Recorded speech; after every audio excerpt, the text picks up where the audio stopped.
നമസ്കാരം, എല്ലാവർക്കും പോയിന്റ് സീറോയുടെ പുതിയൊരു വീഡിയോയിലോട്ട് സ്വാഗതം. ഫിസിക്സ് എന്ന് പറയുന്നത് നിരന്തരം മാറ്റങ്ങൾക്ക് വിധേയമായിക്കൊണ്ടിരിക്കുന്ന ഒരു സബ്ജക്റ്റാണ്. നമ്മൾ ഇതുവരെ കണ്ടെത്തിയ ഫിസിക്സിലെ നിയമങ്ങൾ അനുസരിച്ച് എല്ലായ്പ്പോഴും നമുക്ക് എല്ലാ പ്രതിഭാസങ്ങളും എക്സ്പ്ലെയിൻ ചെയ്യാൻ കഴിഞ്ഞുവെന്ന് വരില്ല. അതിനായി ചിലപ്പോൾ നമുക്കൊരു പക്ഷേ പുതിയ ഫിസിക്കൽ ലോ തന്നെ ഉണ്ടാക്കേണ്ടി വരും, അല്ലെങ്കിൽ നിലവിലുള്ളവയെ മാറ്റേണ്ടി വരും. ഇപ്പോൾ നടന്നുകൊണ്ടിരിക്കുന്നതും പുറത്തു വരുന്നതുമായ പരീക്ഷണ ഫലങ്ങൾ ശരിയാണെങ്കിൽ തീർച്ചയായിട്ടും അത്തരത്തിലുള്ള ഒരു കാലഘട്ടത്തിലൂടെയാണ് നമ്മളിപ്പോൾ കടന്നുപോയിക്കൊണ്ടിരിക്കുന്നത്. തീർച്ചയായിട്ടും ശാസ്ത്രത്തിൽ ഇത്തരത്തിലുള്ള ഒരു വഴിത്തിരിവ് സംഭവിക്കുമ്പോൾ നമ്മൾ ആ കാലഘട്ടത്തിൽ ജീവിച്ചിരിക്കുന്നു എന്ന് പറയുന്നത് തന്നെ വളരെ ആവേശകരമായത് അല്ലെങ്കിൽ വളരെ എക്സൈറ്റിംഗ് ആയിട്ടുള്ള ഒരു കാര്യമാണ്.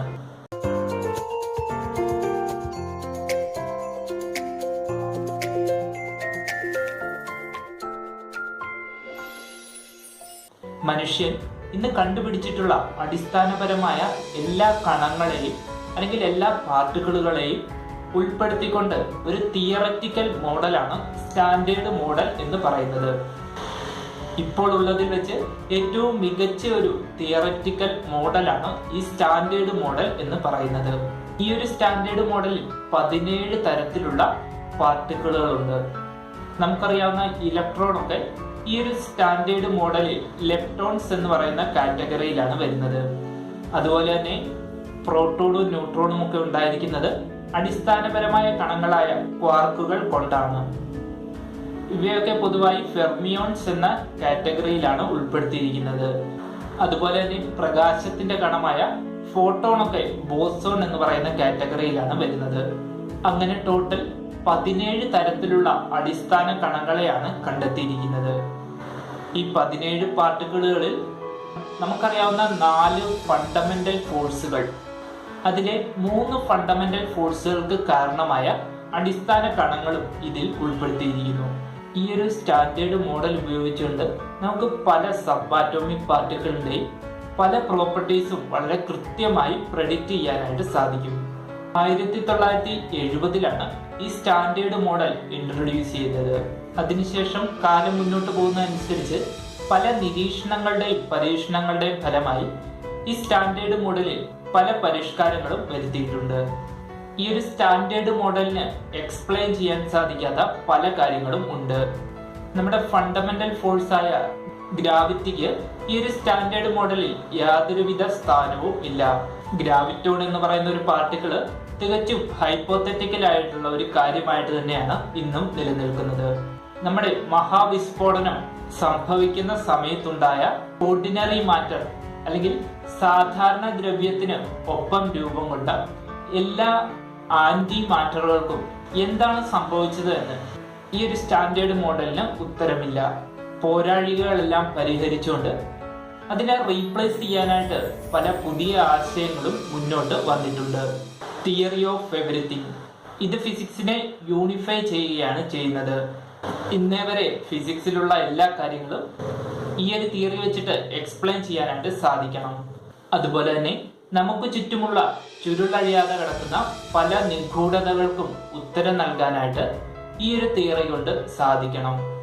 അത്തരത്തിലുള്ള തിയറികളാണ് സ്ട്രിംഗ് തിയറി, അതുപോലെ തന്നെ എം തിയറി എന്നൊക്കെ പറയുന്ന തിയറികൾ.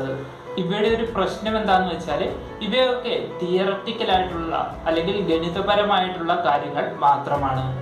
ഈ സിദ്ധാന്തങ്ങളെയൊക്കെ നമുക്ക് പരീക്ഷിച്ചറിയണമെങ്കിൽ പല പരീക്ഷണങ്ങളിൽ നിന്നും ലഭിക്കുന്ന ഡേറ്റകൾ നമുക്ക് ആവശ്യമാണ്.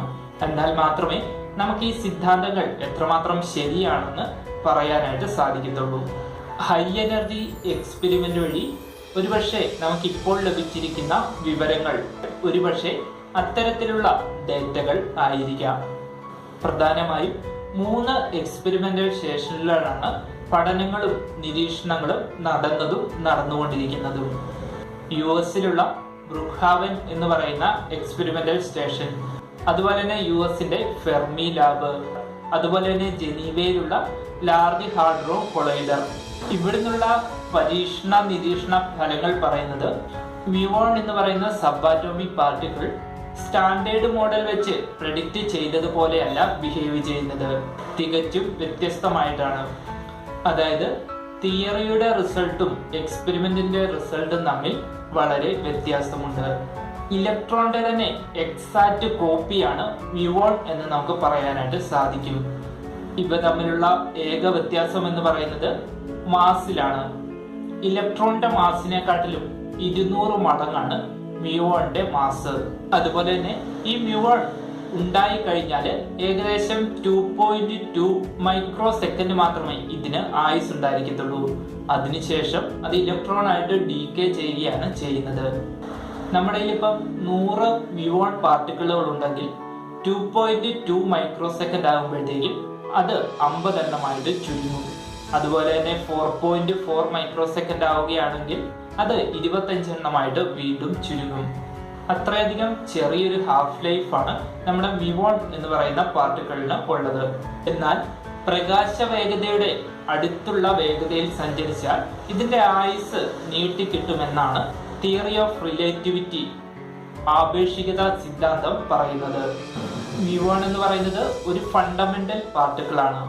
നമ്മുടെ പ്രകൃതിയിൽ ഇതെങ്ങനെയാണ് ഉണ്ടാകുന്നതെന്ന് വെച്ചാൽ സൂര്യനിൽ നിന്നുമുള്ള കോസ്മിക് റേകൾ നമ്മുടെ ഭൂമിയുടെ അന്തരീക്ഷത്തിലുള്ള ആറ്റങ്ങളുമായിട്ട് കൂട്ടിയിടിക്കുന്നു.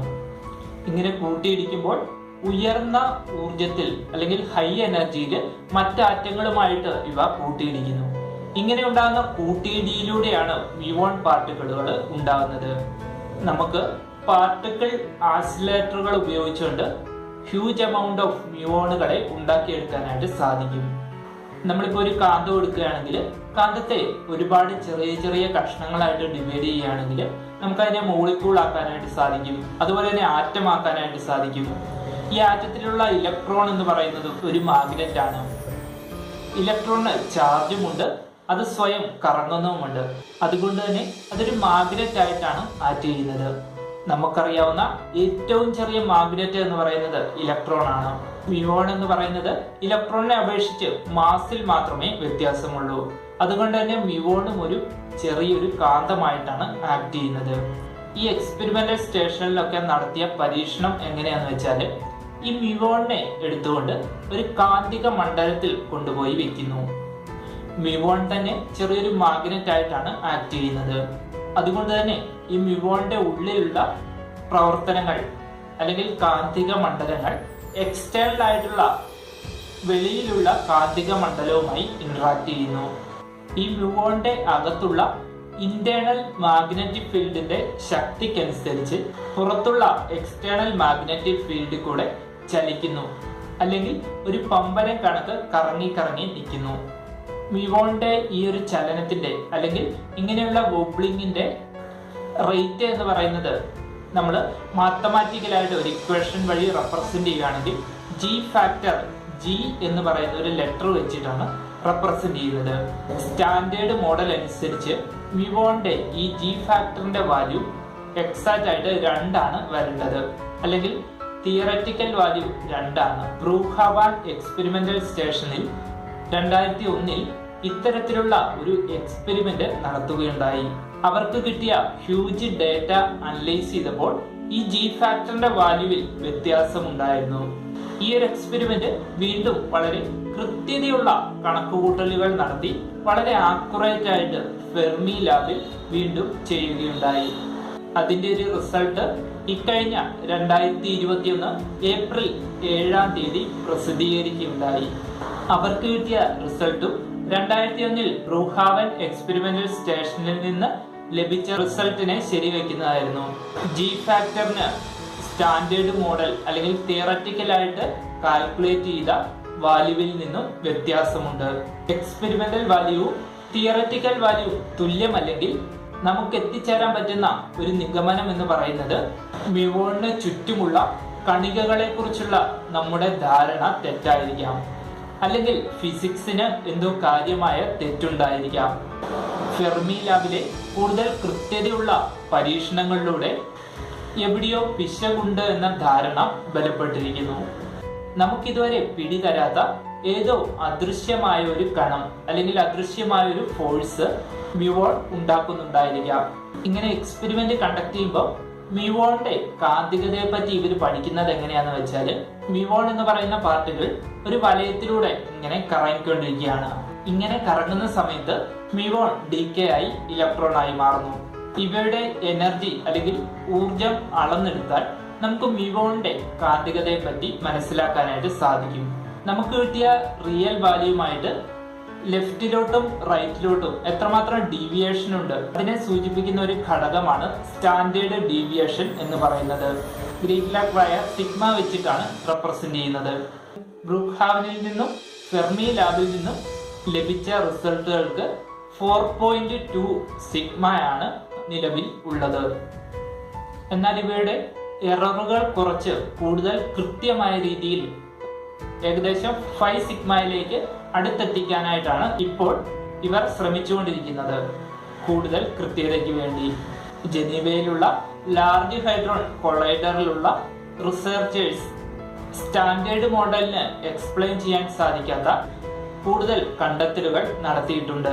ലാർജ് ഹൈഡ്രോൺ കൊളൈഡർ ഉപയോഗിച്ചുകൊണ്ട് വളരെ വലിയ രീതിയിലുള്ള ബ്യൂട്ടി കോർക്കുകൾ അല്ലെങ്കിൽ ബോട്ടം കോർക്കുകൾ എന്ന് പറയുന്ന അടിസ്ഥാന കണങ്ങൾ ഉണ്ടാക്കാനായിട്ട് സാധിക്കും. ഇങ്ങനെ ഉണ്ടാകുന്ന ബ്യൂട്ടി കോർക്കുകൾ വളരെ ചെറിയ സമയത്തിനുള്ളിൽ ഇലക്ട്രോണും മ്യൂവോണുമായിട്ട് കൺവേർട്ട് ചെയ്യുന്നു. സ്റ്റാൻഡേർഡ് മോഡൽ അനുസരിച്ച് സെയിം നമ്പർ ഓഫ് ഇലക്ട്രോണും മ്യൂവോണുമാണ് ഉണ്ടാകേണ്ടത്. പക്ഷേ 2012 മുതൽ 2018 വരെയുള്ള ഡേറ്റകൾ അനലൈസ് ചെയ്തപ്പോൾ കൂടുതൽ ബ്യൂട്ടി കോർക്കുകളും ഇലക്ട്രോൺ ആയിട്ടാണ് കൺവേർട്ട് ചെയ്യുന്നത്. അതായത് മ്യൂവോണിന്റെ എണ്ണത്തേക്കാൾ കൂടുതൽ ഇലക്ട്രോണുകളാണ് ഉണ്ടാവുന്നത്. ഈ പരീക്ഷണം തുടർന്നുകൊണ്ടേയിരിക്കുന്നു. 2022 ഡേറ്റകൾ വെച്ചിട്ട് അനലൈസ് ചെയ്യാനുള്ള തയ്യാറെടുപ്പിലാണ് അവർ. മ്യൂവോണിന്റെ ജി ഫാക്ടറിലുള്ള ചെറിയ വേരിയേഷൻ, ഈ കണ്ടെത്തലുകൾ ശരിയാണെങ്കിൽ തീർച്ചയായിട്ടും ഇത് എറേ ഓഫ് ന്യൂ ഫിസിക്സ് ആയിരിക്കും. ശാസ്ത്രം അതിൻ്റെ യാത്ര തുടർന്നുകൊണ്ടേ ഇരിക്കുകയാണ്. അപ്പോൾ മറ്റൊരു വീഡിയോയിൽ മറ്റൊരു ടോപ്പിക്കുമായി കാണാം. അതുവരെ ബൈ.